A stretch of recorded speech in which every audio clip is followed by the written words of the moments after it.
Bonjour tout le monde. Aujourd'hui, je vous propose une vidéo ultra simple. Il m'a été demandé comment faire un dégradé en pâte polymère quand on n'a pas la machine à pâte. La réponse est simple, c'est exactement le même processus. Sauf qu'on va sortir les muscles. Alors, je vous avoue que j'ai failli ne pas mettre cette vidéo en ligne, tout simplement parce que déjà aujourd'hui, j'avais pas prévu de faire de pâte polymère, je suis sur d'autres projets.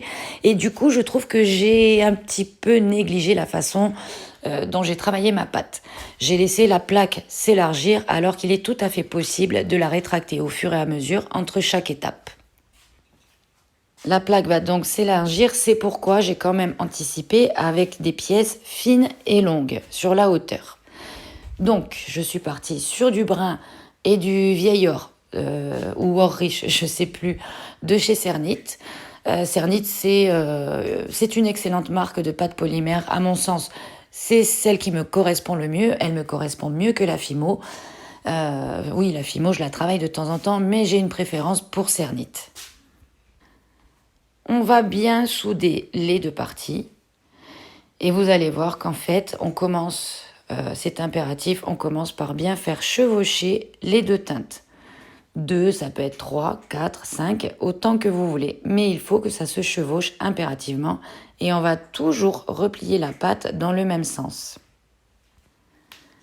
Mais qu'est-ce que vous me faites pas faire parfois? Ah, j'ai fait mon sport de la journée là en faisant ce dégradé. Vous voyez que les couleurs commencent déjà à se mêler. C'est un processus normal dans le dégradé. Voilà, là j'aurais pu rétracter la pâte sur elle-même pour avoir quelque chose de moins large à la fin. Je ne l'ai pas fait, ce n'est pas grave.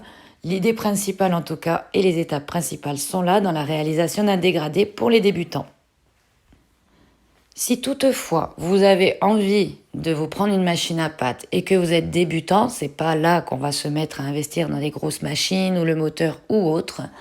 Sachez que dans les magasins de loisirs créatifs, dans certains, ou sur par exemple le site Perlenco, vous pouvez trouver des petites machines à pâte à 25 ou 30 euros.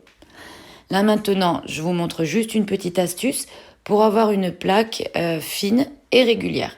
2 petits bouts de bois ou ce que vous voulez, en tout cas 2 pièces de diamètre, n'importe quoi, d'épaisseur égale. Et ça va vous servir de guide pour pouvoir avoir une plaque régulière. Alors, si vous ne me connaissez pas encore, moi je suis Marianne, je suis créatrice notamment de boucles d'oreilles en pâte polymère, mais je touche à plein d'autres choses aussi. Et mon objectif sur YouTube, c'est de renvoyer la balle, c'est-à-dire que j'ai été aidée par des créatrices il y a quelques années, en plus de mes propres recherches, mes propres expériences bien entendu. Et je suis ravie, je me fais un plaisir de vous partager toutes les bases de la pâte polymère ou autre, un maximum en tout cas. En gros, c'est comme la musique, on commence par le solfège et après on brode autour. Alors je vous donne le solfège de la pâte polymère, la résine de temps en temps, résine minérale ou toute autre matière que je travaille. Et j'espère que ça vous plaira.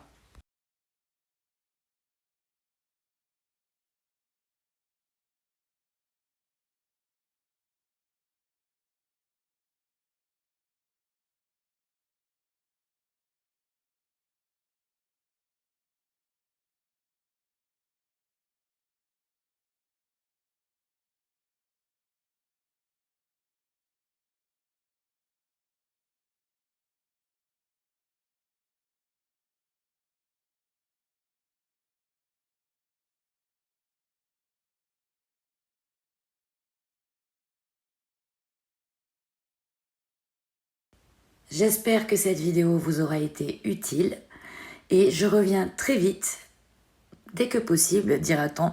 Je reviens dès que possible avec de nouvelles vidéos et notamment beaucoup d'astuces et de techniques plus ou moins simples pour les débutants. Parce que moi, j'étais bien contente d'avoir trouvé de belles vidéos chez Nadia et Kérosène notamment quand j'ai démarré la pâte polymère. Donc, si je peux vous être utile, je suis là. N'hésitez pas à commenter, à vous abonner et à bientôt.